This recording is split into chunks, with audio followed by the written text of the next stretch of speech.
தெரிஞ்ச வசனம் சேர்ந்து யோவான் 1 அதிகாரம் 29 வாசிப்போம். மறுநாளிலே யோவான் இயேசு தன்னிடத்தில் வருவதை பார்த்து, இதோ உலகத்தின் பாவத்தை சுமந்து தீர்க்கிற தேவ ஆட்டுக்குட்டி என்றான். Amen. Amen. He is the Lamb of God who takes away the sins of the world என்று சொல்லி யோவான் சொன்ன அந்த வசனத்தை நாங்கள் இன்றைக்கு பார்ப்போம். எங்களுடைய ஆண்டவர், நீங்கள் அனைவரும் அறிந்தபடி, எங்கள் தேவன் ஒரு தேவன், தன்னை பிதா குமாரன் பரிசுத்த தன்னை வெளிப்படுத்துகிற தேவன். அவர் ஒரே தேவன். ஆமென். எங்களுக்கு 3 கடவுள் இல்லை, எங்களுக்கு ஒரு தேவன். இப்படியாக எங்களில் ஆவி ஆத்மா சரீரம் என்று எங்களுக்கு ஒரு திரியகம் இருக்கிறது போல தேவனில் இருக்கிற திரியகம் பிதா குமாரன் பரிசுத்த என்று. ஆமென். இயேசு உலகத்தில் மனுஷனாக வெளிப்பட்டு வந்தார்னு சொல்லி பார்க்குறோம். கொண்டு தீமோத்தேயு 3:14 பார்க்குறோம். தேவன் உலகத்தில் மாம்சத்தில் தன்னை வெளிப்படுத்தினார் என்று சொல்லி. ஆமென். இயேசு இந்த உலகத்தில் 100 மனுஷனாக உலாவினார். முற்றிலும் நீங்களும் நானும் போகிற எல்லா காரியத்திலும் அவர் கடந்து போனார். ஆனால் அவர் தேவன் மனுஷனாக வந்தபடியாக அவர் சிறு பிள்ளையாக குழந்தையாக இருக்கிற பொழுதே ஜனங்கள் அவரை ஆராதித்தார்கள். ஆமென். என்ன சொன்னால் தேவன் மனுஷனாக வந்தபடியாக. ஆனால் ஒரு தேவன். ஆமென். இந்த இடத்துல எங்களுக்காக தேவன் வந்து உலகத்தில் மரித்தார். ஆமென். ஆகவே எங்களை நாங்கள் நேசிக்கிற, நாங்கள் ஆராதிக்கிற ஆண்டவர் அவர் பரிசுத்தமானவர். ஆமென். நாங்கள் ஆராதிக்கிற ஆண்டவர் அவர் பாவத்தை வெறுக்கிறார். என்னென்னு சொன்னால், அவர் வெறுக்க வேணும் என்று ஒரு போலீஸ்காரனை போல அல்ல, அவருடைய சுபாவமே பரிசுத்தமானது. ஆமென். அவரிடத்தில் பார்க்கிறோம் 1 யோவான் 1 அதிகாரத்தில் அவரிடத்தில் அவர் பரிசுத்தமானவர், அன்பாக இருக்கிறார், அவர் வெளிச்சமாக இருக்கிறார். அவரிடத்தில் இருள் எவ்வளவேனும் இல்லை. ஆமென். அவரிடத்தில் சுயம் இல்லை, சுயநலம் இல்லை, கசப்பு இல்லை, கோபம் இல்லை. அப்படியாக எந்த கோணரில் எந்த ஆங்கிளில் எப்படி பார்த்தாலும் எங்களுடைய ஆண்டவருடைய சுபாவம் அது பரிசுத்தமாக இருக்கிறது. ஆமென். ஆமென். அவர் சோதிகளை பிதா என்று சொல்லி யாக்கோபு புத்தகத்தில் பார்க்கிறோம். அவரிடத்துல எந்த நிழலும் இல்லை. அதாவது அவ்வளவு பரிசுத்தமானவர், எல்லா நன்மைக்கும் அவர் விட்டானவர், அன்பாகவே இருக்கிறவர், பரிசுத்தமாகவே இருக்கிறவர். அதன் அவருடைய சுபாவமாக இருக்கிறது. ஆமென். ஆமென். பிரதர் சிஸ்டர், அவர்தான் நீங்கள் நானும் ஆராதிக்கிற தேவனாக கடவுளாக இருக்கிறவர். ஆகவே அவர் அந்த தேவன் பாவத்தை வெறுக்கிறவர். ஆமென். பாவத்தை பார்க்கக்கூடாத சுத்த கண்ணர். ஆமென். எத்தனையோ பாவம் செய்தபடியா அவர் ஆதாம் ஏவாளை அந்த ஏதேன் தோட்டத்திலிருந்து விரட்டுகிறார். ஒரே ஒரு பாவம். ஆமென் என்று சொன்னால் அவர் தங்களுடைய வழியை சூஸ் பண்ணி தேவனை நம்பாத பொழுது, தேவன் சொல்லுகிறார் இதை செய்யக்கூடாது என்று சொன்ன பொழுது அவர்கள் பிசாசு செவி கொடுத்து அங்கு அவர்கள் தேவன் சொன்னதை நம்பாத பொழுது, அங்கே அவிசுவாசம் வந்த பொழுது, அவர்கள் தங்களை பாதை தெரிந்த பொழுது, அங்கே மீறின பொழுது தேவனாலே அவர்களை சகிக்க முடியாமல் தேவன் அங்கு அவர்களை துரத்த வேண்டி வருகிறது. ஆமென். ஆகவே அது மாத்திரமில்லை, நோவாவுடைய காலத்தில் கூட 1 மில்லியன் பீப்புளாவது உலகத்தில் இருந்திருப்பாங்க. ஆனால் எல்லாரையும் அழிச்சு 8 பேரை காக்கிறார். ஆமென். இன்றைக்கு கூட அதிகாலையில் இங்கிலீஷ் மெசேஜில் கூட பார்த்தேன். இன்றைக்கு கூட இங்கே 8 பில்லியன் பீப்புள் இருந்தாலும் ஒரு 10 பேர் தான் ஆண்டவருடைய வழியில் நடக்கிறேன்னு சொன்னால், அந்த 10 பேரை காத்து மிச்ச எல்லாரையும் கோபாக்கினை நிமித்தம் அழிச்சு பாதாளம், அதாவது அக்கினி கடலில் தள்ளுவதற்கு அவர் பின்னிக்க மாட்டார். நம்ம ஒரு நாளும் மறக்கக்கூடாது. ஆமென். ஆகவேதான் பழைய ஏற்பாட்டிலும் புதிய ஏற்பாட்டிலும் பார்க்கிறோம், எங்கள் தேவன் எபிரேயர் 12 முடிவில் பார்க்கிறோம், அவர் பட்சிக்கிற அக்கினியாக இருக்கிறார் என்று. ஆமென். ஆமென். நீங்கள் நானும் ஆராதிக்கிற தேவன் அவர் பரிசுத்தமானவர். ஆமென். அவர் பரிசுத்தமானவர், பாவத்தை பார்க்கக்கூடாத சுத்த கண்ணர் என்று சொல்லி வேதத்தில் பார்க்கிறோம். ஆமென். அவர் நட்சத்திரத்தில் ஒளி நல்லா இருந்தாலும் அதுல கூட அவருக்கு அங்கு தூய்மை இல்லாமல் இந்த வெளிச்சம் இருக்குதுன்னு சொல்லி பார்க்கிறவர். ஒரு நாளும் மறக்கக்கூடாது. ஆமென். ஆமென். ஆகவே எங்களுடைய ஆண்டவர் இன்னைக்கு மாறாமல் இருக்கிறார். ஆமென். அவர் இந்த உலகத்துல வந்த பொழுது ஒரு பெண்ணை இச்சையோடு பார்த்தாலே, ஒரு பெண்ணை தொட்டு ஒரு காரியம் செய்தால் விபச்சாரம் என்று சொன்ன அதே தேவன் இந்த உலகத்துல வந்த பொழுது புதிய உடன்படிக்கையை கொடுக்கிற பொழுது ஜீசஸ் சொன்னார், ஒரு பெண்ணை அங்கே கையால தொட்டு விபச்சாரம் அல்ல, அவள் இதயத்துல நீ இச்சித்தாலே அவளோடு விபச்சாரம் செய்தாயிற்று என்று சொல்லி தன்னுடைய ஸ்டாண்டர்டை அவர் கொண்டு வந்த தேவனாக இருக்கிறார். பழைய பாட்டுல அவங்களுடைய இதய கடிதத்தின் நிமித்தம் அநேக காரியங்களை அவங்களுக்கு ஏற்ற மாதிரி கொடுத்த ஆண்டவர் புதிய பாட்டுல வந்து இந்த உலகத்துல மனுஷனாய் வந்து அவர் கிறிஸ்தவனுடைய வழியை அப்படியே காண்பிச்சார். அல்லேலூயா. அவர் ஒரு நாள் மறக்க கூடாது, எங்களுடைய ஆண்டவர் பரிசுத்தமானவர். ஆமென். அவரை நாங்கள் ஆராதிக்கிற பொழுது பயத்தோடு நடுக்கத்தோடும் ஆராதிக்க வேண்டும். ஆமென். பலிபீடத்துல வருகிற பொழுது, ஆண்டவருடைய சமூகத்துல வருகிற பொழுது நாங்கள் பார்க்கிறோம், மத்தேயு 5ஆம் அதிகாரத்துல நாங்கள் இந்த ஆண்டவருடைய சமூகத்துக்கு வருகிற பொழுது, ஆண்டவர் காணிக்கை கொண்டு வருகிற பொழுது, துதிகளோடு வருகிற பொழுது யாராவது உங்களை குறித்து இடரலாக இருந்தால் அதிலேயே இந்த பலிபீடத்திலே எல்லாத்தையும் வைத்துட்டு அவரோட ஒப்புரவாகிட்டு வந்து பின்பு காணிக்கை கொடுக்க சொல்கிறார். ஆமென். உங்களுடைய சகோதரர்களை யாராவது முட்டாள் என்று கூப்பிட்டால் அவர் நியாய தீர்ப்புக்குள்ளாவார் என்று சொல்லுகிறார். ஆமென். அதுதான் நீங்கள் நானும் வணங்குகிற ஆண்டவர். ஆனால் துக்ககரமாக இன்றைக்கு தாங்கள் தங்களுடைய சொந்த வழிகளில மதங்களை கொண்டு வந்து பரிசேய சதுசேயரை போல தங்களுக்கு இஷ்டமானபடி வேதத்தை எல்லாம் மாற்றி, ஆண்டவர் அப்படி சொல்லவில்லை. பிசாசு சொன்ன முதலாவது பொய் என்ன? ஆண்டவர் சொல்லுகிறார், நீ சாப்பிடுகிற நாளிலே சாகவே சாவா என்று ஆண்டவர் சொல்லுகிறார். ஆனா பிசாசு ஒன்று சொல்லுகிறான், அப்படி அல்ல, நீ சாக மாட்டாய். அப்படி ஆண்டவர் சொன்னாரா என்று அதே போலதான் இன்றைக்கும் வேதத்திலே ஆண்டவர் சொல்லி இருக்கிறார். ஆமென். நாங்கள் வாயால் பேசுகிற ஒவ்வொன்றுக்கும் கணக்கு கொடுக்க வேண்டும். பிசாசு சொல்லுவான், அப்படி சொன்னாரா? இல்லை, ஆண்டவர் நல்லவர். ஆமென். ஆண்டவர் சொல்லுகிற அநேக காரியங்கள் பெண்ணோடு இச்சையோடு பார்த்தால், முட்டாள் என்று சகோதரர்களை கூப்பிட்டால், நீ பயத்தோடு நடுக்கத்தோடு செய்யாவிட்டால், நீங்கள் மறைவில் செய்கிறதெல்லாம் கூரையில் அறிவிக்கப்படும் என்று ஆண்டவர் அநேக எச்சரிப்புகளை சொன்னாலும் பிசாசு வந்து சொல்லுவார், இல்லை அப்படி இல்லை அப்படி இல்லை என்று சொல்லி இன்றைக்கும் போய் சொல்லுவான். ஆகவேதான் 2 கொரிந்தியர் 11 நாங்கள் பார்க்கிறோம், பேதுரு பவுல் சொல்லுகிறார், எப்படியாக ஏவான பிசாசானவன் வஞ்சித்தானோ அதே போல மணவாட்டி சபையை வஞ்சிப்பான் என்று சொல்லித்தான் பயந்திருக்கிறேன் என்றான். ஆமென். ஒரு நாளும் மறக்க கூடாது. ஆமென். கடைசி நாட்கள்ல வஞ்சனை தான். ஆண்டவர் அப்படி சொன்னாரா? ஆண்டவர் அப்படி சொல்லவில்லை. அவர் அப்படி ஆழமாக மீன் பண்ணவில்லை. ஆண்டவர் ஏதோ ஒரு மெசேஜ் சொல்ல கொண்டதுக்காக அது அப்படி சொன்னாலும் அது அப்படி இல்லைன்னு ஏவாளை பாவம் செய்ய வச்சு வஞ்சித்து அவளை பாவத்துக்குள்ளாக்குற சர்ப்பத்துடைய பெரியான ஒரு காரியம். ஆமென். இன்றைக்கும் அதே சர்ப்பம் இன்றைக்கும் இருக்கிறது. ஒரு நாளும் மறக்கக்கூடாது. ஆகவே நாங்கள் வேதத்துல சொன்ன ஆண்டவருடைய பரிசுத்தம், வேதத்துல சொன்ன ஆண்டவருடைய மகிமை, வேதத்துல சொன்ன ஆண்டவருடைய எதிர்பார்ப்புகள் எல்லாம் இன்றைக்கு மாற்றிப்பட்டு அப்படியான்னு சொன்னால் அதுக்கு பின்னுக்கு ஒரு சாத்தானுடைய ஆவி இருக்கிறது, அதுக்கு பிறகு அந்த கிறிஸ்துடைய ஆவி இருக்கிறது. ஆகவே நாங்கள் எப்பொழுதும் கவனமாக இருக்க வேண்டும். எங்களுடைய ஆண்டவர் பரிசுத்தமானவர். ஆமென். ஆமென். 50 வருஷம் 60 வருஷத்துக்கு முதல் ஆமென் அவவிசுவாசிகளுக்குள்ள இருந்த ஒரு தரமான வாழ்க்கை கூட இன்றைய கிறிஸ்தவருக்கு இல்லாம போற அளவுக்கு கொள்ளாத காலம். அதுவும் ஆண்டவர் சொல்கிறார், நோவாவுடைய காலம் போல ஒரு கொள்ளாத காலம் வரணும்னு சொன்னா அவவிசுவாசிகளோடு சேர்ந்து விசுவாசிகள் கூட அப்படியான ஒரு தரமில்லாத ஒரு வாழ்க்கையை இன்றைக்கு சத்ருவானம் கொண்டு வந்து அவன் கேள்விப்படுத்துகிற காலம். ஆகவே நீங்களும் நானும் எப்பொழுதும் வேதத்துக்கு போக வேண்டும். ஆமென்.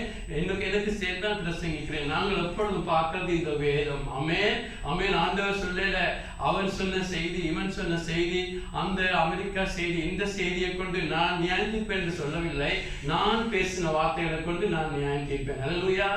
ஆண்டவர் வேதத்தில் எதை சொல்லி இருக்கிறாரோ அதை கொண்டு தான் அவர் நியாயம் தீர்ப்பார். ஆமென். அந்த ஊழியக்காரன் சொன்னான், ஆண்டவரே அவன் சொன்னான், இவன் சொன்னான், நான் அவரை ஃபாலோ பண்ணினேன், இவரை ஃபாலோ பண்ணேன்னு சொன்னா நீங்கள் ஏமாந்து போவீங்க. ஆகவே இயேசு சொன்ன ஆமென் புதிய உடன்படிக்கையுடைய ஃபவுண்டேஷனல் ட்ரூத்னு சொல்வாங்க. புதிய உடன்படிக்கைக்கு அஸ்திவாரம் போன்ற டீச்சிங் தான் மத்தேயு 5ஆம் அதிகாரம் 6ஆம் அதிகாரம் 7ஆம் அதிகாரம். ஆமென். அதுல தான் ஆண்டவர் அஸ்திவாரத்தை போட்டார். அதுக்கு பிறகு பவுலை கொண்டு அங்கு சுவர்களை கட்டுகிறார். ஆமென். ஆகவே எங்களுடைய லைஃப்ல நாங்கள் நடக்கிற பொழுது நாங்கள் சுவர்கள் நடக்கிறது இல்லை. ஆமென். சுவர்கள் போன்ற சத்தியங்கள் இருந்தாலும் நாங்கள் நடக்கிறது அஸ்திவாரத்திலே. ஆமென். ஆகவே இந்த 3 அதிகாரத்தை எங்கள் லைஃப்ல எப்பொழுதும் பார்த்து கொண்டிருக்கோம். எங்கே இருக்கிறேன், மன்னிக்கிறதில்லை, ஆமென். மற்றவருடைய பார்வையில, பேச்சில, எங்களுடைய நோக்கங்களில, ஆண்டோடைய வார்த்தையில இந்த லைஃப்பை கட்டுறேன்னா இல்லாட்டி எங்க சொந்த புத்தியில கட்டுறேன்னா அப்படி சொல்லி ஆராய வேண்டியது அஸ்திவாரம் போன்ற சத்தியங்கள். அல்லேலூயா. ஆகவே எங்களுடைய லைஃப்ல எங்களுடைய ஆண்டவர் பரிசுத்தர் என்றதை மறக்கக்கூடாது. ஆமென். ஆகவே அவர் பாவத்தை வெறுக்கிறவர். பாவம் என்று சொன்னா சிறிய பாவமா இருக்கலாம், பெரிய பாவமா இருக்கலாம். ஆமென். நீங்க எங்க இருக்கிறீங்க, எப்படி வளர்க்கப்பட்டிருக்கிறீங்க, எப்படி இருக்கிறீங்க என்பது பலவிதமான பாவம். ஆமென். வெளியரங்கமான பாவங்கள், கொலைகள், வரிகள், அப்படியான பாவங்கள் இருக்கிறது. ஆமென். அது பாவம் தான், இல்லைன்னு சொல்லவில்லை. ஆனால் இன்றைக்கு தேவன் அதிகமாக பார்க்கிறதை எங்கள் உள்ளத்தை பார்க்கிறார். ஆமென். ஆமென். வெளியாக ஆடைகள், நாங்கள் அணிகிற ஆடைகள், நாங்கள் பேசுகிற பேச்சுக்கள், நாங்கள் உடுக்கிற உடுப்புகள், நாங்கள் பேசுறதெல்லாம் மயங்குறதல்ல எங்களுடைய ஆண்டவர். ஆமென். மனுஷனும் முகத்தை பார்க்கிறான், தேவன் இதயத்தை பார்க்கிறார். அல்லேலூயா. ஆமென். ஆண்டவர் சொல்லுகிறார், இயேசு சொல்லுகிறார், அந்த இடத்துல சாப்பாடு என்று வருகிற பொழுது அநேக சொன்னாங்க, ஆண்டவரே இதை சாப்பிடலாமா, அதை சாப்பிடலாமா, அந்த சாப்பாடு கிளீன் இல்லைன்னு சொன்ன பொழுது ஆண்டவர் சொல்லுகிறார், நீங்கள் என்னத்தை சாப்பிட்டாலும், அதுக்காக ஆண்டவர் அப்படி சாப்பிட சொல்லல, நீங்கள் எதை பிள்ளையான சாப்பாடு சாப்பிட்டாலும் அது ஓசும், அதாவது ஆசனம் வழியாக வெளியாக போய்விடும். ஆனால் ஒரு மனுஷனை தீட்டுப்படுத்த இரண்டு ஆண்டவர் சொல்லுகிறார், மனுஷனுடைய இதயத்தில் இருக்கிற கசப்புகள், பொறாமைகள், எரிச்சல்கள் என்று சொல்லி அநேக காரியத்தை சொல்லுகிறார். ஆமென். ஆமென். ஆகவே மனுஷன் வெளியரங்கத்தை பார்க்கிறார். பழைய பாட்டில் அதுதான் ஒரு மனுஷனை ஒரு தேவனுக்கு முன்பாக சரி போல காண்பிச்சது. ஆனால் இன்னைக்கு இயேசு வந்து எங்களுடைய கை வைக்கிறது எங்களுடைய வேரிலே. ஆமென். ஆமென். இயேசு வந்து வெளியால பிக்ஸ் பண்றது, வெளியால ஒரு மனுஷனை மாற்றுறது மதமாக இருக்கிறது. ஆனால் இயேசு வந்தது எங்களுடைய இதயத்தை மாற்ற. அல்லேலூயா. எங்களுடைய இதயத்தை மாற்றினா எங்களுடைய உள்ளாத மனுஷன் எங்களுடைய ஆவியை மாற்றுகிற பொழுது அது ஆத்மாவை மாற்றும், அது சரீரத்தை மாற்றும். அல்லேலூயா. ஆமென். மதம் எப்படியாக ஒரு கொல்லாத காயத்துக்கு பேண்டேஜ் போடுறது போல மூடி சமாளிக்கிறதா மதம் சொல்லும். அப்படி செய், இப்படி செய், இப்படி ஆடை அணி, இதை சாப்பிடு, இதை சொல்லாதே, சரியாக பேசு, தான தர்மம் செய்ய என்று சொல்றது மதமாக இருக்கிறது. ஆனால் எங்களுடைய ஆண்டவர் கை வைக்கிறது இதயத்தில். அல்லேலூயா. எங்களுடைய ஆண்டவர் கை வைக்கிறது இதயத்தை பார்க்க சொல்லுவார். ஆமென். இதயத்திலே நோக்கங்களை பார்ப்பார். இதயத்திலே என்ன இருக்கிறது, கோபம் இருக்கிறதா, கசப்பு இருக்கிறதா, அப்படியான காரியங்கள் இருந்தால் ஆண்டவர் சொல்கிறார், நீ எதை சாப்பிட்டாலும் என்ன, நீ எதை செய்தாலும் என்ன, உன்னை தீட்டுப்படுத்துறது இதயத்தில் இருக்கிறது. ஆமென். பண ஆசைகள், ஆமென், பெருமைகள், பொறாமைகள், அந்த புத்தகத்தில் சொல்லப்பட்ட காரியங்கள் இதயத்தில் இருக்கிற பொழுது அதுதான் ஒரு மனுஷனை தீட்டுப்படுத்தும் இயேசு சொல்லுகிறார். அல்லேலூயா. ஆகவே எங்களுடைய ஆண்டவர் அதுல என்னத்தை சொல்ல விரும்புகிறோம்னு சொன்னால், பாவம் பாவம் என்பது தேவன் பார்க்கிற பாவம். ஆமென். வெளியாக இருக்கலாம், உள்ளாக இருக்கலாம், இதயத்தில் இருக்கிறதா இருக்கலாம். பாவம் பாவம். ஆமென். அந்த பாவத்துக்கு ஒரு சம்பளம் இருக்கிறது. ஆமென். ரோமர் 6:23 பார்க்கிறோம், பாவத்துடைய சம்பளம் மரணம். ஆமென். ஆதாம் ஏவாள் அங்கே சாப்பிட்ட உடனேயே ஆண்டவர் சொன்னார், சாகவே சாவாய், சாப்பிட்றனால சாகவே சாவாய் என்று சொன்னால் அங்கு நடந்த மரணம் என்ன, அவருடைய ஆவியில் ஒரு மரணம் நடந்துச்சு. ஆமென். ஆண்டவர் பொய் சொல்லவில்லை. சிலர் எப்படியா சொல்லுவார்கள், அதுக்கு ஆண்டவர் அப்படி சொன்னார் இப்படி சொன்னார். இல்லை, சாகவே சாவாய் என்று சொல்லி சாப்பிட்ட பொழுது அவருடைய ஆவியிலே மரணம் வந்தது. ஆமென். இயேசு வந்து ஒரு மனுஷனை மன்னித்து அங்கு ரட்சிப்பு கொடுக்கும் வரை இந்த ஆவி மரித்திருந்தது. ஆமென். ஆகவே எபேசியர் 2:1 பார்க்கிறோம், நாங்கள் ஆவியிலே மரித்திருந்தோம். ஆமென். ஆகவே ஆண்டவர் அங்கு மரித்த பொழுது, பிரதர்ஸ் சிஸ்டர்ஸ், ஆவியிலே மரித்த பொழுது அங்கு தேவனோட உறவு இல்லாமல் போச்சுது. அங்கு மாமிசம் என்ற திரைச்சியில வந்து தேவனோட உறவை வெட்டி அங்கு மனுஷன் ஆவியிலே மரிக்கிறான். அதுதான் மனுஷனுக்கு குடிச்ச உடனே கிடைக்கிற ஒரு தண்டனையாக இருந்துச்சு. ஆனால் தொடர்ந்து அந்த ஆண்டவரத்துல வந்து ஒப்புரவாகாமல் அந்த ஆண்டவரோடு நாங்கள் சரியாக இல்லாவிட்டால் ஒரு நாளைக்கு சரீர மரணம் தேவனோடு எங்களை நித்தியமாக பிரிச்சு விடும். ஆமென். ஆகவே நாங்கள் ஒரு நாள் மறக்கக்கூடாது, நீங்கள் ரட்சிக்கப்பட்டு கிறிஸ்தவனாக வந்த பிறகும் நீங்க செய்யற பாவங்கள் தேவனை விட்டு உங்களை பிரிக்கும். ஒரு நாள் மறக்கக்கூடாது. ஆமென். ஆமென். நாங்கள் ஆண்டவரத்தில் வருகிற பொழுது ஒரு மன்னிப்பு இருக்கிறது. ஆனால் அதை நீதிப்படுத்தல் என்று சொல்லி ஆண்டவரிடத்தில் வருகிறப்பொழுது மன்னிப்பு இருக்கிறது. ஆனால் தேவன் பின்பு கொடுக்கிற மன்னிப்பு நிபந்தனை உள்ள மன்னிப்பு. ஆமென். 1 யோவான் 1ஆம் அதிகாரத்தில் பார்க்கிறோம், நீங்கள் ஒருவர் ஐக்கியப்பட்டிருந்தால் கிறிஸ்துடைய ரத்தம் உங்களை தொடர்ந்து கழுவும். ஆமென் ஆமென். நாங்கள் முதலாவது தேவன் நாங்கள் அறிக்கை பண்ணின எங்கள் நிறைவேற்ற எல்லா பாவத்தையும் தேவன் எங்களுக்கு மன்னிச்சு நீ நீதிமான் என்று சொல்லுவார். ஆனால் எங்களுக்குள்ள சத்தியத்தை அறிய அறிய புதிய காரியங்களை காண்பிப்பார். அப்படி செய்யக்கூடாது, இப்படி உபய பண்ண வேண்டும், நாட்கள் பார்க்க கூடாது, அதுகள் செய்யக்கூடாது, கோபமா இருக்கக்கூடாது, கசப்பா இருக்கக்கூடாது என்று எங்களுக்குள்ளே ஆண்டவர் புது வெளிச்சத்தை சத்தியத்தை கொடுக்க அப்பொழுது நாங்கள் அறிக்கை பண்ணுவோம். அறிக்கை பண்ணுகிறப்ப தேவன் பார்ப்பார், நீங்கள் ஒருவர் ஐக்கியமாக இருக்கிறீங்களா என்று. ஆமென். நாங்கள் ஐக்கியமா இருக்கிற பொழுதோ இயேசுவின் இரத்தம் உங்களை தொடர்ந்து கழுவும். ஆமென். ஆகவே நாங்கள் எப்பொழுதும் சத்தியத்தை சரியா பார்க்க வேண்டும். ஆகவே பிரதர்ஸ் சிஸ்டர்ஸ், அந்த பாவத்தை தேவன் வெறுக்கிறார். அந்த பாவத்துக்கு தண்டனை இருக்கிறது. ஆமென். அதாவது ஆவியிலே நாங்கள் மரிக்கிறோம், பிறகு நாங்கள் அதை தொடர்ந்து நாங்கள் தேவனோடு சரிப்படுத்தாவிட்டால் அங்கு நீங்கள் நித்தியமாக பாதாளத்தில் மரணத்தில் நரகத்தில் இருந்து அது இட்டர்னல் செப்பரேஷனாக அப்படியே போய்விடும். ஆகவே பிரதர்ஸ் சிஸ்டர்ஸ், எங்களுடைய ஆண்டவர் ஒரு பக்கம் நீதிபரராக இருந்தாலும் மற்ற பக்கம் ஒரு அன்புள்ளவராக இருக்கிறார். ஆமென். அன்புள்ளவராக இருக்கிறார். ஆகவே தான் ஆண்டவர் பிரதர்ஸ் சிஸ்டர் பழைய பாட்டு காலங்களில் ஆண்டவர் மிருகங்களை பலியாக ஒப்பு கொடுக்க நியமிக்கிறார். ஆமென். அதில் நேரடியாக சொல்லாவிட்டாலும் ஆதமோவா பாவம் செய்த உடனே அவர்கள் மூடி கட்டினது எது? அவர்கள் அங்கு அத்தி இலையினால தங்களை மூடுகிறார்கள். ஆமென். ஆண்டவர் வருகிறார் என்று பயந்து அத்தி இலையினாலே தங்களை மூடுகிறார்கள். அந்த அத்தி இலை அதுக்கு என்னத்துக்கு அடையாளம்? அவர்கள் தங்களுடைய பாவத்துக்கு மனம் வருந்தி மன்னிப்பு பெறுவதற்கு பதிலாக அத்தி இலை போன்று அத்தி இலைக்கு என்ன நடக்கும்?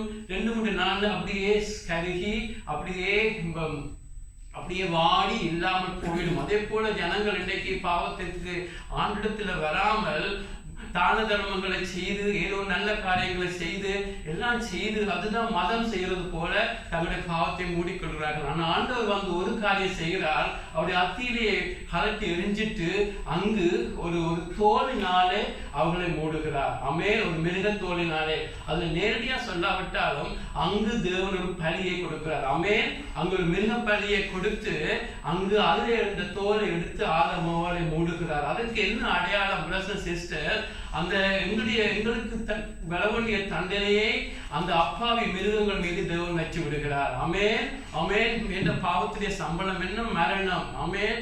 அது உங்களை கொள்வதற்கு பதிலாக உங்களை தண்டிப்பதற்கு பதிலாக ஆண்டவர் இறங்கி உண்மையாக அந்த தோல் ஆடியை கொடுக்கிறார். அது ஒரு சிம்பலாக இருக்கிறது. அதே போலதான் பிரதர்ஸ் சிஸ்டர், ஆண்டவருடைய உடன்படிக்கையை பெற்ற ஆபிரகாமுடைய சந்ததி, பிறகு யாக்கோபுடைய சந்ததி, ஈசாக்கு யாக்கோபுடைய சந்ததிக்கு ஆண்டவர் அந்த பழைய உடன்படிக்கையை கொடுத்து அங்கு முக்கியமா செய்யறது மிருக பலியாக இருந்துச்சு. இது ஆண்டவர் தான் சொல்லுகிறார். காளைகளை ஆமென், ஆடுகளை, செம்மறி ஆடுகளை, ஆமென், பழுதில்லாத அந்த ஆடுகளை கொண்டு வந்து அவர்கள் பாவம் செய்த பொழுது அங்கு ஒப்பு கொடுப்பார்கள். அங்கு பலியாக மிருகங்களை ஒப்பு கொடுத்த பொழுது அந்த மிருகங்கள் மீது அந்த பாவங்களை அறிக்கை பண்ணி தேவன் தப்ப விட்டு கொண்டிருந்தார். ஆமென். அப்படித்தான் பழைய பாட்டிலே ஜனங்கள் வாழ்ந்து கொண்டிருந்தார்கள். ஆனாலும் அந்த பலிகள் ஆமென் அப்படியாகத்தான் அது சப்ஸ்டிட்யூட், அதாவது அடையாளமாக சொல்லப்பட்டது. அப்படியாக மிருக பலிகள் எல்லாம் நடந்து கொண்டு இருக்கிற பொழுது அந்த பலியில தேவன் பிரியமாக இருக்கவில்லை. தேவன் தான் அதை இனாகிரேட் பண்றார், தேவன் தான் சொல்லுகிறார். ஆனால் ஏன் தேவன் அதில் பிரியமாக இருக்கவில்லை? அந்த பலிகள்னால ஜனங்கள் பாவங்கள் அந்த நேரத்தில் பாவங்கள் மன்னிக்கப்பட்டது போல உணர்ந்து வெளியால வந்தாலும் அடுத்த நாள் அவருக்கு குற்ற உணர்வு வரும். ஐயோ இந்த பாவம் செய்தேன் என்று அப்படியா குற்ற உணர்வு வரும். ஆமென். அந்த பலிகள் அவர் அந்த நேரத்தில் தப்பினாலும் மறுபடியும் ஒவ்வொரு வருஷமும் ஞாபகம் வர ஒவ்வொரு வருஷமும் போய் பலிகளை செலுத்தினார்கள். ஆமென். இதை நீங்க பாத்தீங்கன்னு சொன்னா எபிரேயர் 10:3 அதிகாரம் 10ஆம் அதிகாரம் 3-4 நீங்க பாத்தீங்கன்னா அப்படி நிறுத்தப்படுமானால் நிறுத்தப்படாத படிகள், அதாவது அதுக்கு முதல் உள்ள வசனங்கள் 10ஆம் அதிகாரம் 1-2-3 சொல்லப்பட்டிருக்கிறது. மிருக பலிகளை குறித்து அவன் எப்படி எல்லாம் பலிகளை செலுத்தினார்கள், ஒவ்வொரு வருஷமும் செலுத்தினார்கள். ஏன்னா அவர்களை பாவ உணர்வு, குற்ற உணர்வு வந்தது. என்ன சொன்னா அந்த பலிகளினால மனுஷனுக்கு இருக்கிற குற்ற உணர்வுகளை நிறுத்தப்பட முடியாம போச்சுது.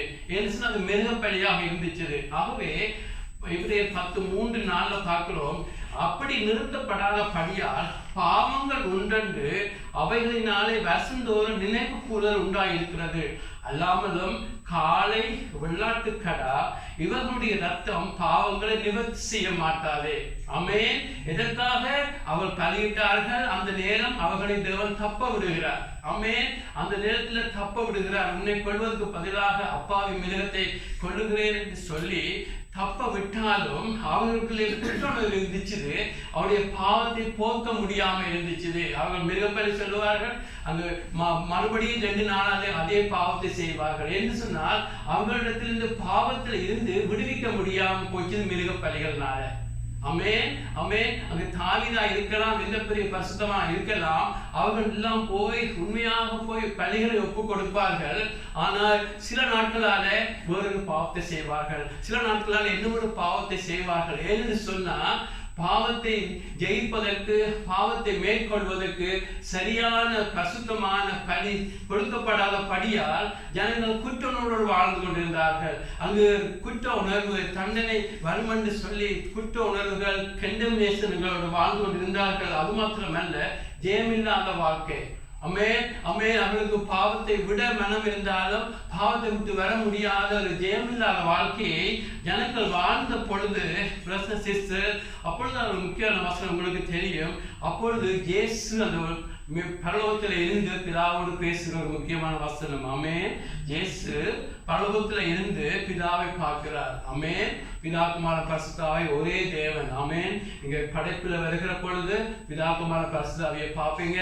ரட்சிப்பட்டு வருகிற பொழுது பிதா குமார பரிசுத்தாவியை பார்ப்பீங்க. எங்கு உங்களுக்கு எனக்கும் ஒரு காரியம் செய்ய போறேன்னு சொன்னா அங்கு ஒரே தேவன் அங்கு வந்து நிற்பார். ஆமென் ஆமென். ஆகவே பிதா குமாரன் அனுப்பினார், குமாரன் பிதாவை அனுப்பினாரோ, ஆவி அனுப்பினாரோ, அதிலே அதிக முக்கியத்துவம் கொடுக்கக்கூடாது. தேவனே உலகத்துல கடந்து வந்தார். ஆமென் ஆமென். அப்படியாக பிதா அங்கு இருந்து சோசா இருந்து கொண்டு தன்னை குமாரனை போச்சுன்னா அவர் சுயநலம் உள்ள பிதா. அவன் ஒரு நாள் மறக்க கூடாது. பிதா அனுப்பினார், குமாரன் அனுப்பினார். ஆமென். அதுல கூட குழம்ப கூடாது. இந்த உலகத்துல தேவன் தங்கி வந்தார். அல்லேலூயா. உங்களையும் என்னையும் நேசிச்சு தேவன் ஆமென் அங்க அந்த தன்னுடைய சொந்த குமாரனை கொடுக்கிறான்னு சொன்னா தேவன் தங்கி வந்தார். God so loved the world. ஆமென் ஆமென். யோவான் 3:14 பார்க்கிற தேவன் இந்த உலகத்தை அதிகமாக நிபந்தனை இல்லாமல் ஆமென் அவ்வளவு அன்பு செய்தார், தன்னுடைய குமாரனையே கொடுத்தார். ஆமென். குமாரன் சொல்ற பொழுது அது எங்களுடைய பார்வையில மகன் என்று சொல்லி இயேசுவை இன்னொரு ஸ்தானத்துக்கு கொண்டு வந்து அங்க இயேசுக்கு தாய் பருவத்தில் இருக்கிறது போல முடிச்சிடுவாங்க. அது அல்ல. ஆமென். ஆகவேதான் முஸ்லீம் எல்லாம் குழம்பி நிற்கிறாங்க. ஆனா அங்க யூதருக்கு தெரியும், குமாரன் என்று சொன்ன அவருக்கு தெரியும் தேவன் இந்த உலகத்துல மனுஷனாக வெளிப்பட்டார். அல்லேலூயா. ஆமென். அங்க ஆண்டவர் சொல்லுகிறார், ஆதாம் பாவம் செய்த பொழுது தண்டிக்கிறார். அதே நாள்ல சொல்லுகிறார், ஆதியாகமம் 3:15 இந்த உலகத்துல நான் மனுஷனாய் வருவேன், பிசாசோடு டீல் பண்ணுவேன், எல்லாத்தையும் நசுக்குவேன் என்று சொல்லி தேவன் அங்கு சொல்லுகிறார். ஆமென். ஆகவேதான் யூதர் ஒரு 4000 வருஷம் காத்து கொண்டிருக்கிறார்கள். அவர் வருவார், தேவன் இந்த உலகத்துல மனுஷனாய் வருவார் என்று சொல்லி காத்து கொண்டிருந்தார்கள். அவர்களுக்கு இயேசுதான் அவர் என்று தெரியாது. ஆமென். ஆகவேதான் இயேசு அந்த கடைசியாக அந்த கைதியாக நிற்கிற பொழுது பிரதான ஆசிரியர் கேட்கிறார், தேவனுடைய குமாரனாக இயேசு, நீ தேவனுடைய குமாரனா என்று கேட்கிறார். அதாவது சன் ஆஃப் காட் சொன்ன பொழுது அங்கு நீர் அங்கே தாய் இருக்கிற அர்த்தப்படி சொல்லவில்லை. அதாவது அந்த தேவன், சர்வவல்ல தேவன் இந்த உலகத்திலே மனுஷனாய் வருகிறவர் நீர் தான் என்று கேட்ட பொழுது, இயேசு நான் தான் என்று சொன்ன பொழுது அவன் ஆடியை கிழிச்சு கோபத்தை வெளிப்படுத்துகிறேன். அவனால் அதை ஏற்றுக்கொள்ள முடியவில்லை. ஆனால் தேவன் இந்த உலகத்துல மனுஷனாய் வந்தார். அல்லேலூயா. ஆமென். தேவன் இந்த உலகத்துல உங்களை என்னை நேசிச்சு அவர் மனுஷனாய் வந்தார். பிதா குமார பரிசுத்தாகிய தேவன் இந்த உலகத்துல மனுஷனாக வந்தார். அல்லேலூயா. ஆகவேதான் பிரதர்ஸ் அண்ட் சிஸ்டர்ஸ் அங்கு பிதாவாகிய தேவனோடு குமாரன் பேசிய ஒரு சம்பவத்தை நீங்க பார்க்கிறீங்க. எபிரேயர் 10ஆம் அதிகாரம் 5:7 பார்க்கிறோம். எபிரேயர் 10:5 நாம் பார்க்கிறோம். ஆகையால் அவர் உலகத்தில் பிரவேசிக்கும் போது, அது இயேசு பற்றி சொல்லப்பட்டிருக்கிறது, உலகத்தில் பிரவேசிக்கும் போது பலியையும் காணிக்கையையும் நீர் விரும்பவில்லை. ஆமென். இயேசு பிதாவுக்கு சொல்லுகிறார், பலியையும் காணிக்கையை நீர் விரும்பவில்லை, ஒரு சரீரத்தை எனக்கு ஆயத்தம் பண்ணினீர், சர்வாங்க தகன பலிகளும் பாவ நிவாரண பலிகள் உமக்கு பிரியமானது அல்ல என்றீர். அப்பொழுது இயேசு பிதாவுக்கு சொல்லுகிறார், நான் தேவனே உம்முடைய சித்தப்படி செய்ய இதோ வருகிறேன், புத்தக சூழலில் என்னை குறித்து எழுதி இருக்கிறது என்று சொன்னேன் என்றார். அல்லேலூயா. அங்கு பார்க்கிற பிதாவுடைய இதயத்தில் ஆமென். ஒரு மனுஷனுக்கு ரட்சிப்பு என்று சொன்னா பிதாவுடைய தேவன் அதை பிளான் பண்ணுவார். அங்க எக்ஸிக்யூட்ல இயேசு ஆவியானவரும் இருப்பார். ஆமென். அங்கு பரலோகத்துல எங்களுடைய ஃபைனைட்னு சொல்லுவாங்க, எங்களுடைய குறுகின மனதில் அந்த சர்வவல்ல தேவனை அறிவது கஷ்டம். ஆனாலும் அவனுடைய கிருபையினால கொஞ்சமாவது விளங்க வேண்டும் என்று சொன்னா அநேக காரியங்கள் எங்களால் விளங்க கஷ்டம். என்ன சொன்னா சர்வவல்ல இன்ஃபினிட் காடை ஃபைனைட் மேன் கண்டு கொள்றது கஷ்டம். ஆனாலும் நாங்கள் என்னத்தை பார்க்கிறோம் என்று சொன்னா அந்த ஒரே தேவன் அவன் எங்களுக்கு இல்லை ஒரு காரியம் செய்யணும்னு சொன்னா ஆவி ஆத்மா சரீரம் சேர்ந்து ஒரு காரியத்தை செய்கிறது போலதான் அந்த தேவன். ஆமென். எங்களுக்கு இல்லை, நாங்கள் எப்படித்தான் செய்தாலும் என்னுடைய கை செய்த பாவத்துக்கு என்னுடைய ஆத்மா ஆவி அங்கு தண்டிக்கப்பட போது அங்கே நாங்கள் சரீரத்தையும் ஆத்மா ஆவியை குறிக்கிறது இல்லை. அதே போல ஒரு தேவன், ஆமென், ஒரு தேவன் இந்த ரட்சிப்பை கொடுக்கணும் என்ற பொழுது தேவன் சிந்திச்ச பொழுது அங்க தேர்ந்த பொழுது இயேசு சொல்லுகிறார், இதோ உம்முடைய சித்தத்தில் நான் இருக்கிறேன், நான் ஒரு மனுஷனா போக வேண்டும், எனக்கு ஒரு கன்னியை ஆயத்தப்படுத்தி இருக்கிறேன், நான் ஒரு பிள்ளையாக பிறக்க வேண்டும், இவ்வளவு வருஷம் வாழ வேண்டும். அவருக்கு இயேசுக்கு தெரியாது இவ்வளவு வருஷம் வாழ்வேன் என்று சொன்னா அப்படின்னு சொன்னா அவர் உங்களுக்கு மாதிரியாக இருக்க முடியாது. ஒவ்வொரு நாளும் இயேசுக்கு தெரியாது எப்பயும் அறிப்பேன் என்ன செய்வேன் என்று. ஆனால் எப்படியாவது பிதாவை சாஞ்சி ஒரு மனுஷனா இருந்து முதலாவது ஆதாம் ஏவல்னால எல்லாரும் பாவத்துக்குள்ளார்கள். ஆனா நானும் பிந்தின ஆதாமை போகிறேன், பிதாவே ஃபுல்லா மனுஷனா வாழ போறேன், பாவத்தை எதிர்க்க போறேன், பரிசுத்தமாக வாழ போறேன், உங்களை தங்கி முற்றிலும் ஒரு மனுஷனாய் வாழ்ந்து நான் மரிச்சு இந்த மனுஷனை மீட்பதுதான் உங்களுடைய புத்தகத்துல சித்தமாக இருக்கிறபடியா இதோ வருகிறேன் இயேசு வருகிறார். அல்லேலூயா. அங்கே இருக்கிற பொழுதே தன்னை சித்தத்தை பார்க்கிறார். நீங்களும் நானும் இந்த உலகத்துல வருகிற பொழுது உங்களுக்கு ஒரு சித்தத்தை தேவன் வச்சிருக்கிறார். ஆமென். நீங்கள் ஒரு விபத்து அல்ல. ஆகதான் இயேசு சொல்லுகிறார், பிதா என்னை அன்பு செய்த போல நான் உங்களை அன்பு செய்கிறேன். ஆமென். அப்படியாக நீங்கள் நானும் ஒரு விபத்து அல்ல. ஆமென். நாங்கள் நச்சது செய்கிறது அல்ல கிறிஸ்தவ வாழ்க்கை. ஆமென். ஒவ்வொரு நாளும் நீங்கள் நானும் இந்த உலகத்துல பிரவேசிக்கிற பொழுது எங்களுக்கும் அதே மாதிரி எங்களுக்கு ஒரு புத்தகத்துல தேவ சித்தத்தை எழுதி வச்சுக்கிறார். ஆகதான் நாங்கள் ஒவ்வொரு நாளும் சொல்லிப்போம், ஆண்டவரே உங்களுடைய சித்தம் நடக்க வேண்டும், எங்கே போறது என்ன செய்கிறது உங்களுடைய சித்தம் நடக்க வேண்டும் என்று சொன்ன எங்களுடைய மாம்சத்திலே ஆசைகள் இருக்கும், இச்சைகள் இருக்கும். ஆனா எல்லா ஆசையும் தேவனுடைய ஆசை அல்ல. ஆகவே நாங்கள் ஒவ்வொரு நாளும் ஆண்டவரே உங்களுடைய சித்தம் செய்ய வருகிறேன், உங்களுடைய சித்தம் செய்ய வருகிறேன் என்று சொல்லி வாழ்தான் கிறிஸ்தவ வாழ்க்கையை இருக்கிறது. பாருங்க, இயேசு அங்கிருந்து இதோ சித்தம் செய்ய வருகிறார். 12 வயதிலேயே நல்லா 12 வயதிலேயே எல்லாரும் பேசுற அளவுக்கு அவளுக்கு எவ்வளவு ஞானம் இருந்துச்சு. ஆனாலும் 30 வயது வரை காத்திருக்கிறார். ஆமென். ஆக 30 வயது வருகிற பொழுதும் உம்முடைய சித்தம் என்ன, உம்முடைய சித்தம் என்ன, என்னுடைய விருப்பம் அல்ல, பிதாவுடைய சித்தம் செய்ய வந்தேன் என்று சொல்லி இயேசு ஒவ்வொரு நாளும் வாழ்கிறார். அல்லேலூயா. ஆகவேதான் அவருக்கு நாங்கள் லாஸ்ட் வீக் பார்த்தோம். ஆகவேதான் அவருக்குள்ள இருந்த ஆசைகள் இச்சைகள் அவருக்குள்ள இச்சை வரவில்லை என்று சொன்னால் அவருடைய ஆசை அங்கு விசுவாசம் இச்சையாக மாட்ட இயேசு இடம் கொடுக்கவில்லை. ஆனால் இயேசுவுக்குள்ள இருந்த மாம்சம் கிழிக்கப்பட்டது ஒரு மனுஷனாய் நின்று பிதாவோடு உறவாடி கொண்டிருந்தார். அல்லேலூயா. ஆகவேதான் பிரதர்ஸ் அண்ட் சிஸ்டர்ஸ் இயேசு அங்கு பார்க்கிறார் பிதாவுடைய சித்தம் மிருக பலிகளினால் ஒரு மனுஷனுக்குள்ள இந்த பாவத்தை போக்க முடியாது. ஆமென். ஆண்டவர் உங்களை மன்னிக்கிற மாத்திரமல்ல, ஆண்டவருடைய நோக்கம் உங்களை மன்னிக்கிறது அல்ல, உங்களை பாவம் செய்யாம மாற்றுறது. ஆமென். உங்களிடத்துல கிறிஸ்துவ போல மாற்றுதான் தேவனுடைய நோக்கம். அது மிருக பணிகளால முடியாது, நியாய பிரமாணத்தினால முடியாது, உங்களுடைய சொந்த முயற்சியால முடியாது என்ற பொழுது பரிசுத்தத்தை விரும்புகிற தேவன் அங்கு கவலைப்படுவதை பார்த்த பொழுது இயேசு சொல்ல இதோ போக என்று சொல்லி. அல்லேலூயா. ஒரே தேவன், அதை குழம்பாதீங்க. அதை பார்த்த பொழுது இயேசு இந்த உலகத்துக்கு மனுஷனார் அங்கே வந்தார். அல்லேலூயா. உங்களை என்னை நேசிச்சார். ஆமென். வெளிப்படுத்தல் 1ஆம் அதிகாரம் நம்புறேன். அங்க பார்க்கிறோம், எங்களை அன்பு செய்து எங்களுக்காக ரத்தம் சிந்தினார். ஆமென். நாங்கள் எல்லாத்திலும் பாவிகளாக இருந்தோம், துரோகிகளாக இருந்தோம். பிதா எங்களை நேசித்து குமாரனை கொடுக்கிறார். இயேசு எங்களை அன்பு செய்து ரத்தத்தை சிந்துகிறார். அல்லேலூயா. ஆகவேதான் நாம் பார்க்கிறோம் அவர் மனுஷனாய் அங்கே வந்து 30 வருஷம் பரிபூர்ணமாக ஆமென் இயேசு மனுஷனாய் இருக்கிறார். அவர் பட்ட பாடுகளாலே பரிபூர்ணமானார். ஆமென். இயேசு இந்த உலகத்தில் மனுஷனாய் வந்த பொழுது ஆதாம் மோவாள் எப்படி அவர் பாவம் இல்லாமல் இருந்தார்களோ அப்படி அவர் பாவம் இல்லாமல் இருந்தார். ஆனால் அவருக்கு சோதனைகள் எல்லா டெம்டேஷன் எல்லாம் வந்த பொழுது பாவத்துக்கு இல்லை இல்லை என்று சொல்லி அவர் பரிசுத்தமானார். அல்லேலூயா. அவர்தான் எபிரேயர் 2ஆம் அதிகாரத்தில் பார்க்கிறோம், பட்ட பாடுகளாலே அவர் பரிசுத்தமானார். ஆமென். எபிரேயர் 5ஆம் அதிகாரம் 7ஆம் அதிகாரங்களை பார்க்கிறோம். அவர் பரிபூர்ணமான பின்பு அவர் தன்னையே தங்குகிற இடத்துக்கு ரட்சிப்புக்கு ஏதுவாக அதிபதியாக மாறுகிறார். அல்லேலூயா. அவர் பரிபூர்ணமான படியாத்தான் அவர் இந்த உலகத்தில் பரிபூர்ணமாய் மாறுகிறார். ஆமென். அவர் எப்படியான பரிபூர்ணம் என்று சொன்னா இயேசு பாவம் இல்லாம வாழ்கிற ஒரு வாழ்க்கை. இயேசு ஒரு கட்டத்தில் சீசர்கள் சொல்லுகிறார், உங்களுக்காக என்னையை நான் பரிசுத்தமாக்குகிறேன். ஆமென். அதாவது உங்களை மன்னிக்கிறதான் ஆண்டுடைய நோக்கம் என்று சொன்னால் இருந்த மாதிரியே மன்னிச்சிருக்கலாம், அந்த ரத்தமே கழுவப்பட்டிருக்கும். ஆண்டுடைய நோக்கம் தன்னுடைய பரிபூர்ணத்துல யோவான் 1ஆம் அதிகாரத்தில் பார்க்கிறோம், அவருடைய பரிபூர்ணத்துல நாங்கள் கிருபை மேல கிருபை பெறுகிறோம். ஆமென். ஏன் தேவன் கிருபை கொடுக்கிறார்? எங்களுக்கு கிருபைக்குள்ள உட்பட்டிருந்தா நீங்க பாவம் செய்ய மாட்டீங்க. ஆமென். ஒவ்வொரு சத்தியம் வருகிற பொழுது அதை நிறைவேற்றத்துக்கு எங்களுக்கு என்ன தேவை? கிருபை வேண்டும். ஆமென்.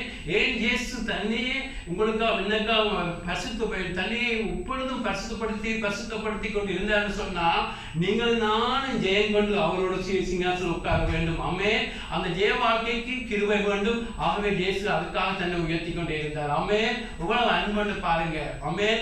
ஜஸ்ட் உங்களை மன்னிச்சுட்டு போயிருக்கலாம், பரலோகத்துல ஒரு கூட்டத்தோடு உங்களை சேர்த்திருக்கலாம். ஆனால் இயேசுடைய ஆசை தன்னுடைய மனவாட்டியாக நீங்க உயர்த்தப்பட வேண்டும், நீங்க ஜெயம் கொள்ள வேண்டும், தன்னோடு உட்கார வேண்டும். எப்படியாக தாய் தகப்பனுக்கு பிள்ளைகள் எப்படியாக எல்லாத்திலும் மேன்மையா இருக்க வேண்டும் என்று விருப்பமோ அப்ப அதை பார்க்க மேன்மையான பரிபூர்ணமான பிதா அப்படியாப்பட்டவர். அல்லேலூயா.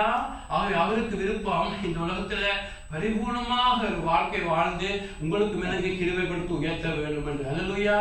ஆகவேதான் இயேசு இந்த உலகத்துல அப்படியாக கடந்து ஒரு பரிபூர்ண வாழ்க்கை வாழ்கிற பொழுது அங்கு யோவான் ஸ்நானன் பார்க்கிறார். ஆமென். யோவான் ஸ்நானத்துல கடந்து வருகிறார். ஆமென். யோவான் ஸ்நானனை உருவாக்கினதே இயேசு தான். அங்கு வந்த பொழுது தன்னை தாழ்த்தி தேவனுடைய நீதி நிறைவேறும் வேணும் என்று யோவான் ஸ்நானத்தில் ஞானஸ்நானம் பெற வருகிறார். ஆமென். அப்பொழுது யோவான் ஸ்நானம் சொல்லுகிறார், இதோ உலகத்தின் பாவத்தை சுமந்து தீர்க்கிற தேவாட்டுக்குட்டி. அல்லேலூயா. ஆகவே இதுதான் இன்ட்ரோடக்ஷன். பிரதர்ஸ் சிஸ்டர்ஸ் அங்கு வருகிற பொழுது சொல்லுகிறார், இதோ உலகத்தின் பாவங்களை போக்குறவர். ஆமென். முஸ்லீம், ஹிந்து, கத்தோலிக் இல்ல, உலகத்தின் பாவங்களை போக்குற ரத்தம். ஆமென். ஆமென். அல்லேலூயா. ஆகவே இயேசு இந்த உலகத்துல ஒரு பரிபூர்ணமாக வந்த பொழுது ஏன் தேவ ஆட்டுக்குட்டி என்று சொன்னா படைப்பாட்டுல அங்க நிபந்தனை இருந்துச்சு. ஆமென். பலியாக கொடுக்கப்படுகிற அந்த வெள்ளாட்டுக்குட்டி பரிபூர்ணமா இருக்க வேண்டும். ஒரு கால் கூட உடைஞ்சிருக்க கூடாது, பரிபூர்ணமா இருக்க வேண்டும். அது என்னதுக்கு அடையாளம்? அங்க இயேசு ஒரு பரிபூர்ணமாக இந்த உலகத்துல வந்து பரிபூர்ணமாக வாழ்ந்து அதுக்காக தன்னை முழுக்க உங்களுக்காக ஒப்பு கொடுத்தார். அல்லேலூயா. ஆமென். உங்களுக்கு எனக்கும் அவர் ஒப்பு கொடுத்த படையத்தான் பிரதர்ஸ் சிஸ்டர்ஸ் அங்க யோவான் சொல்லுகிறான், இதோ உலகங்களின் பாவங்களை போக்குறவர். ஆமென். உலகத்துடைய பாவத்தை மன்னிக்கிறவர் என்று சொன்னாரா, உலகத்துடைய பாவத்தை போக்குறவர் என்று சொன்னாரா? தமிழ்ல சொன்னது எனக்கு பெருசா விளங்கல, ஆங்கிலத்தில் சொல்லப்பட்டிருக்குது takes away the sin. ஆமென். மன்னிக்கிறது பழைய பாட்ட தாவீது கூட மன்னிக்கிற அனுபவத்தை பெற்றான். ஆமென். ஆமென். சங்கீதம் 103 எழுதுகிறான், மன்னிக்கிறதுக்காக நன்றி சொல்லுகிறான். ஆனா உங்களுக்குள்ள எனக்குள்ள தேவன் செய்கிறது என்ன? பாவத்தை அகற்றுவது உங்களை விட்டு. ஆமென். ஆமென். 1 பேதுரு 4 பார்க்கிறோம், ஒருவன் மாம்சத்தில பாடுபட்டால் அவன் பாவத்தை விட்டு ஓஞ்சிருப்பான். அல்லேலூயா. ஆமென். கிறிஸ்தவ புதிய உடன்படிக்கை கொடுக்கிற பெரிய வாக்குத்தத்தம் உங்களுடைய பாவம் செய்யாமல் மாத்துகிறது. அல்லேலூயா. ஆமென். ஒரு நாள் மறக்க கூடாது. பாவம் மன்னிப்பு தான் பெறன்னு சொன்னா அங்கிருந்தே அந்த ஆடு மாடுகளை பண்ணிட்டு கொண்டே இருந்திருக்கலாம். ஆமென். இயேசு இந்த உலகத்துல வந்தது உங்களுடைய பாவங்களை மன்னிக்கிற மாத்திரமல்ல, பாவத்தை வெறுக்கிறவளாக மாற்றும்படி, தன்னை போல மாற்றும்படி. ஆமென். ஆமென். அப்படியான ஒரு வாழ்க்கைக்காகத்தான் ஆண்டவர் உங்களை அழைக்கிறவராக இருக்கிறார். ஆமென். ஆமென். ஆகவே பிரதர்ஸ் சிஸ்டர்ஸ் நாங்கள் பார்த்தோம், இந்த ஆண்டவர் உங்களை பாவத்தை மன்னிக்கிற மாத்திரமல்ல பரிபூர்ணமாய் மாற்றுகிறவர். அதை குறித்து நாங்கள் கடந்த கிழமையில பார்த்தோம். எங்களை நீதிமானாக மாற்றினவர். இப்பொழுது நாங்கள் போற பாதை, உண்மையான கிறிஸ்தவம் போற பாதை எங்களை பரிசுத்தமாக்கி கொண்டிருக்கிறார். நாங்கள் கடந்த கிழமையில பார்த்தோம் எப்படியாக எங்களுக்கு உள்ளான மனுஷனை ஆண்டவர் பரிபூர்ணமாக்குறார். அதிலே ஊழியங்களை கொடுக்கிறார். ஆமென். எபேசியர் 4:11 பார்த்தீங்கன்னு சொன்னா, எபேசியர் 4:11 மேலும் அனைவரும் தேவனுடைய குமாரனை பற்றும் விசுவாசத்திலும் அறிவிலும் ஒருமனப்பட்டவர்களாகி கிறிஸ்துடைய நிறைவான வளர்ச்சியின் அளவுக்கு தக்க பூரண புருஷனாகும் வரைக்கும். ஆமென் ஆமென். உங்களை நீங்களெல்லாம் ரட்சிக்கப்படைக்க சிறு குழந்தையை போல பிறப்பீங்க. ஆமென். உங்களுக்கு உள்ளான மனுஷன் ஒரு ஃபியூ மினிட்ஸில் முடிக்கலாம் நான் சொல்கிறேன். நான் சித்தமணி தொடர்ந்து கூட பார்க்கலாம். ஆனால் கடந்த 2-3 கிழமை கொடுத்த செய்திகளில் ஓவர்லாப் பண்ணுறபடியா இதோடய முடிக்கலாம். அப்போ நெக்ஸ்ட் எப்படி ஆண்டவர் சித்து நடக்கட்டும். ஆனால் இதில் நாங்கள் பார்க்க இதில் சொன்ன வசனம் எபேசியர் 4 ஏனொரு சபைக்குள்ள ஆண்டவர் கொண்டு வர்றான்னு சொன்னால் சிறுவிலே போல எங்களோட சபையில் சேர்க்கிறார்.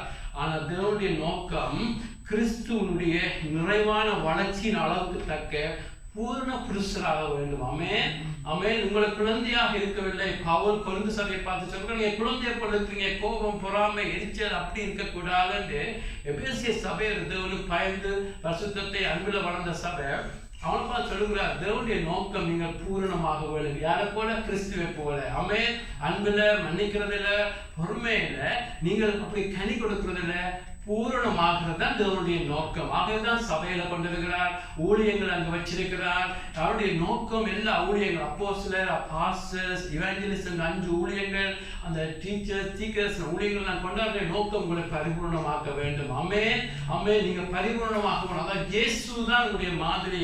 அங்கே இருந்த தாவீது, தானியேல் அல்ல, இயேசுவை போல நீங்க மாறணும் என்பதற்காக சபைக்குள்ள கொண்டிருக்கிறார். அல்லேலூயா. ஆகவே நாங்கள் சிறு பிள்ளைகளாக இருக்கக்கூடாது. வசனத்தை கொடுக்கிறார், அங்கு வசனத்தை கேட்கிற மாத்திரமல்ல, யாக்கோபு சொல்லுகிறார், நீங்க செய்கிறவர்களாய் மாற வேண்டும். ஆமென். கேட்கிறதோடு மாத்திரமல்ல, அதை செய்கிற பொழுது, கீழ்ப்படுகிற பொழுது உங்களை மாற்ற தொடங்குவார். ஆமென். ஆகவே நாங்கள் இந்த காரியங்களை பார்த்தோம். ஆகவே எங்களுடைய லைஃப்ல மன்னிப்பு பெறுற மாத்திரமல்ல, நாங்கள் பாவத்தை தீர்க்கிறவர், டேக்ஸ் அவே, உங்களை விட்டு பாவமே நான் இல்லாத வாழ்க்கைக்கு கொண்டு போக தேவன் இந்த உலகத்தில் நீங்கள் முழுமையாக ஒப்பு கொடுக்கிற பொழுது கத்தில சித்தமாக நீங்கள் அந்த நாள் மட்டும் மீட்பீங்கன்னு சொன்னால் உங்களோட பாவத்தை அகற்ற அளவுக்கு உங்களிடத்துல அவனுடைய கிருபை, வல்லமை, கிருபை போதுமாக இருந்து நீக்கிறதான் தேவனுடைய நோக்கம். ஆமென். இந்த உலகத்தில் நீங்கள் ஒவ்வொருத்துக்கு தேவன் ரட்சிக்கப்பட்டு சில 5 வருஷம் வாழ்வாக, ரட்சிக்கப்பட்ட 20 வருஷம் வாழ்வாக, அந்த கொடுத்த நாளில் நீங்கள் எவ்வளோ உண்மையாக இருக்கிறீங்க, எப்படியாவது எங்களை சுத்தமாக்க வேண்டும், ஒரு பாவம் கூட செய்யக்கூடாது. ஒவ்வொரு பாவத்துக்காக நீங்க அழுகிற பொழுது எவ்வளவு டைம் கொடுக்கிறாரோ அவ்வளவுக்கு நீங்க ஒப்பு கொடுக்கிற பொழுது உங்களுடைய அளவுகள் வித்தியாசமா தேவன் பார்ப்பார். ஆமென். ஆகவே நாங்கள் ஒவ்வொரு நாளும் உங்களை பரிசுத்தப்படுத்தி ஒவ்வொரு நாளும் ஆண்டவருக்கு வாழணும், உள்ளத்துல பாவம் செய்யக்கூடாது என்ற ஒரு பரிசுத்தமான வாழ்க்கை தான் நாங்கள் கேள்விப்படுகிற 100, 200, 300 வருஷத்துக்கு பரிசுத்தமாக வாழ்ந்தாங்க. ஆனால் இன்றைக்கு கிறிஸ்தவம் இன்னொரு மாதிரியாக போயிட்டது. உங்களுக்கு தெரியும், கிறிஸ்தவம் தோல்வியான இந்துக்களே கிறிஸ்துவை பார்த்து மேன்மையான ஸ்டாண்டர்ட் செய்கிற அளவுக்கு ஒரு துக்கரமான கிறிஸ்தவம் நடந்து கொண்டிருக்கிறது. ஆனால் நாங்கள் வேதத்துக்கு போக வேண்டும். ஆமென். எங்களை காண்பவர்கள் கிறிஸ்துவை காண வேண்டும். ஆமென். சீரிய தேசத்துல ஆமென் அங்கே இருந்த அந்தியோக்கு சபையில மக்கள் அவங்களை கிறிஸ்தவர்கள் கூப்பிட்டார்கள் என்று சொன்னாங்க, கிறிஸ்துவை கண்டார்கள். அல்லேலூயா. ஆகவே எங்கள ஜனங்கள் கிறிஸ்துவை காண்பது தான் தேவன் கிறிஸ்துவங்க உலகத்துக்கு அனுப்பினார். ஆமென். ஆகவே கிறிஸ்துவுடைய பரிபூர்ணமான அந்த பெர்ஃபெக்ஷனை கொண்டு வருவதற்கு தான் தேவன் சபைகள் எங்களை வச்சிருக்கிறார். ஆமென். சபை கூடுதல், ஆண்டவருக்கு எங்களை ஒப்பு கொடுக்கிறது, எங்களுக்கு ஆவியில வளர்றது. மற்ற பக்கம் நான் பார்த்தோம், எங்களுடைய ஒவ்வொரு மாமிசத்துல நோ சொல்லி உங்களுடைய சித்தம் ஒப்பு கொடுக்கிற பொழுது பரிசுத்தாவே எங்களுக்குள்ள கனிகளை உண்டாக்கி கிறிஸ்துவை காண்பிக்க தொடங்குவார். ஆமென். அவர் பவுல் சொல்றார், நான் அல்ல கிறிஸ்துவை எனக்குள்ள பிழைச்சிருக்கிறாங்க. ஆமென். இதுதான் உண்மையான கிறிஸ்தவம். ஆமென். ஆகவே எங்களை லைஃப்ல எவ்வளவு காலம் வாழணுமோ தெரியாது, அந்த நாட்கள்ல ஒவ்வொரு நாளும் அந்த பரிமாணத்தை நோக்கி நாங்கள் நடந்து போவோம். ஆமென். அந்த பரிமாணத்திற்கு நடந்து போகிற பொழுது அது தேவனுக்கு தான் தெரியும். எங்களுடைய முயற்சி நாங்கள் எவ்வளவு செய்தோம், அது எங்கே இருந்தோம், ஒவ்வொரு நாளும் கொடுக்கப்பட்ட நாள்ல உண்மையா இருக்கிற பொழுது அது தேவன் பார்த்துக் கொள்வார். ஆமென். ஆகவே நாங்கள் பாவத்தை மன்னிக்கிற பெற்ற தாவீதை போல, தானியேலை போல இருக்காமல், பாவத்தை விட்டு ஓஞ்சிருக்கிற ப்ராமிஸ் பண்ணுற புதிய உடன்படிக்கை ப்ராமிஸ் பண்ணதை நாங்கள் நம்பி அதுக்கு எங்களை ஒப்பு கொடுப்போம். ஆமென் ஆமென். ஒவ்வொரு நாளும் பைபிளில் உண்டு. பேதுரு 4 பார்க்கிறோம், நீங்கள் மாம்சத்திலே பாடுபட்டால், அதாவது ஒவ்வொரு நாளும் ஒபே பண்ணுற பொழுது கஷ்டமாக இருக்கக்கூடிய மாம்சம், அதாவது சரீரம் என்னது மாம்சம், அந்த எதிர்க்கிற தன்மை மனசில் பாடுபட்டால் எவ்வளோ பாடுபடுறீங்களோ ஒபே பண்ணுற பொழுது தீர்மானம் எடுக்கிற பொழுது என்னுடைய விருப்பம் இல்லை உம்முடைய விருப்பம் ஒவ்வொரு நாளும் கொடுக்குற பொழுது நீங்கள் மாம்சம் கிழிக்கப்படுகிற பொழுது உங்களுக்கு ஒரு பெரிய ப்ராமிஸ், நீங்கள் பாவத்தை விட்டு ஓஞ்சிருப்பீங்க. ஆமென். அதுதான் கிறிஸ்து கொடுக்கிற உங்களுடைய பாவங்களை தீர்க்கிற சுமந்து தீர்க்கிறவர் இயேசுவாக இருக்கிறார். ஆமென். அவர் நாங்கள் விசுவாசிப்போம். ஆமென்.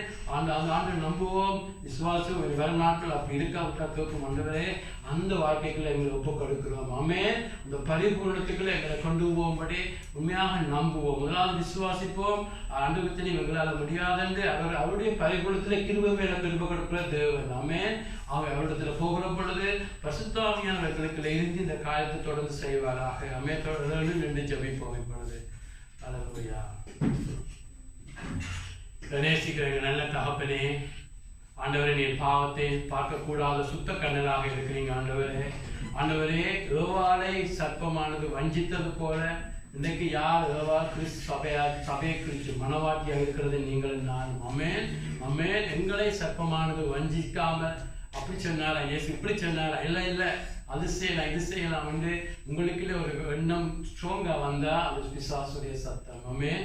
எப்பொழுதும் ஆண்டவர் சொன்ன வேதத்தில் ஆண்டவர் பாவத்தை பார்க்கக்கூடாத சுத்த கண்ணர், இன்றைக்கும் பாவத்தை வெறுக்கிறவர்.